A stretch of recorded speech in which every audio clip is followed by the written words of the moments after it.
আমাদের আজকের ভিডিওর এই পর্বে আলোচনা করা হবে মানব জীবনে তাকওয়ার প্রভাব সম্পর্কে। আজকের আলোচনা সূরা আনফালের ২৯ নম্বর আয়াত দ্বারা শুরু করছি।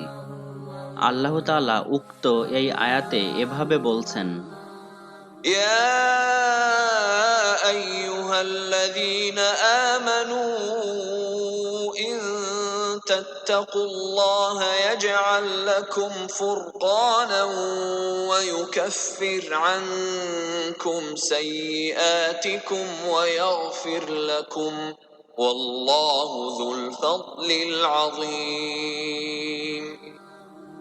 এই আয়াতটির অর্থ হচ্ছে, হে ঈমানদারগণ, তোমরা যদি তাকওয়া অবলম্বন করো তবে আল্লাহ তোমাদের ন্যায় অন্যায়ের পার্থক্য করার শক্তি দেবেন, তোমাদের পাপ মোচন করবেন এবং তোমাদেরকে ক্ষমা করে দেবেন, আর আল্লাহ মহা অনুগ্রহের অধিকারী। আলোচ্য আয়াতে তাকওয়ার গুরুত্ব, তাকওয়ার জাগতিক উপকারিতা এবং মানব জীবনে তাকওয়ার প্রভাব নিয়ে আলোচনা করা হয়েছে। তাকওয়া শব্দের অর্থ বাঁচা, আত্মরক্ষা করা, নিষ্কৃতি লাভ করা বা ভয় করা, অর্থাৎ আল্লাহর ভয় ও তার সন্তুষ্টি লাভের আশায় অপরাধ, অন্যায় ও আল্লাহর অপছন্দনীয় কথা, কাজ ও চিন্তা থেকে নিজেকে বাঁচিয়ে রাখার নাম তাকওয়া। তাকওয়ার ক্ষেত্র সীমাহীনভাবে বিস্তৃত।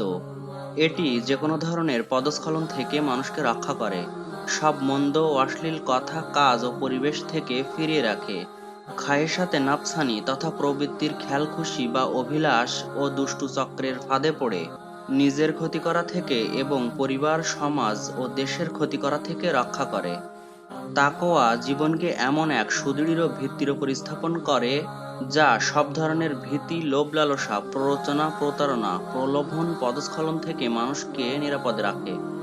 অন্ধকারাচ্ছন্ন গভীর সমুদ্রে কম্পাস বা দিগদর্শন যন্ত্র যেমনভাবে সমুদ্রযাত্রীকে সঠিক দিক নির্দেশনা দিয়ে থাকে, সমস্যা সংকুল জীবনপথে তাকওয়া তেমনি মানুষকে নির্ভুল পথের সন্ধান দেয়। ভালোকে গ্রহণ করার তীব্র আগ্রহ এবং মন্দকে পরিহার করে চলার দৃঢ় মনোবলই হচ্ছে তাকওয়া। তাকওয়া মানুষের মধ্যে পরকালীন ভাবনা অধিক পরিমাণে জাগিয়ে তোলে। সূরা হাশরের 18 নম্বর আয়াতে আল্লাহ তাআলা এভাবে বলেন, يا أيها اتقوا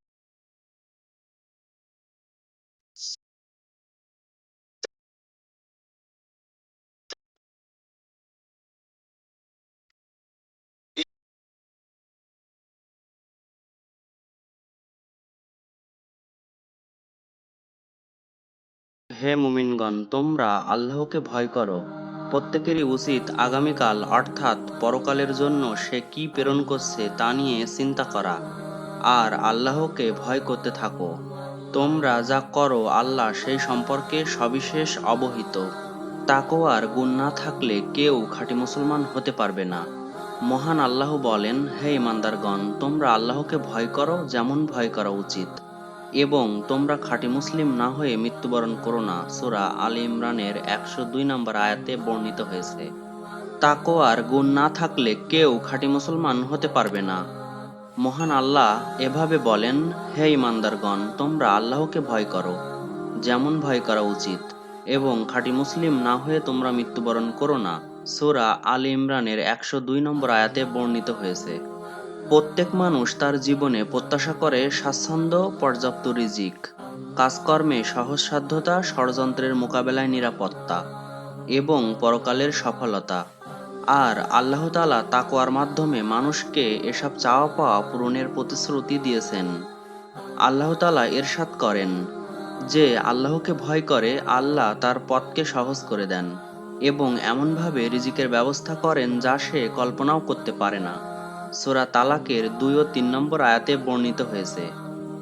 পরের আয়াতে আল্লাহ তাআলা বলেন যে আল্লাহকে ভয় করে আল্লাহ তার কাজকে সহজ করে দেন। তাকওয়া অবলম্বন করলে আল্লাহ পাক আসমান ও জমিনের নিয়ামত উন্মুক্ত করে দেওয়ার প্রতিশ্রুতি দিয়েছেন।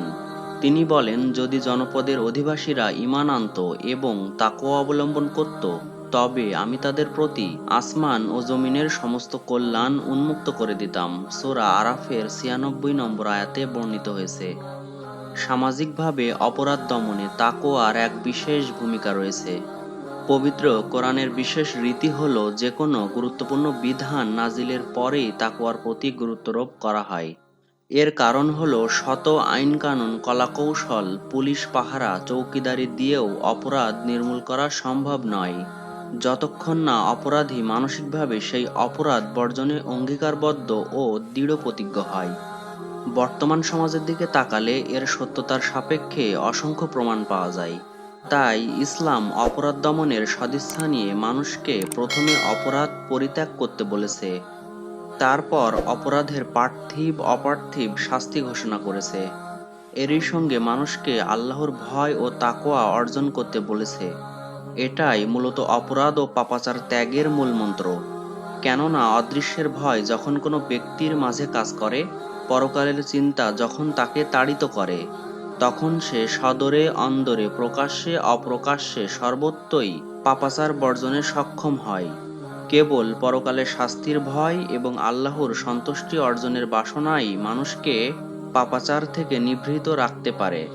জাগতিক আইন আদালত দিয়ে তা পুরোপুরি নির্মূল করা সম্ভব নয়। তাফসিরে মারিফুল কোরআন ও ইবনে কাসিরের অবলম্বনে আলোচনাগুলি করা হয়েছে।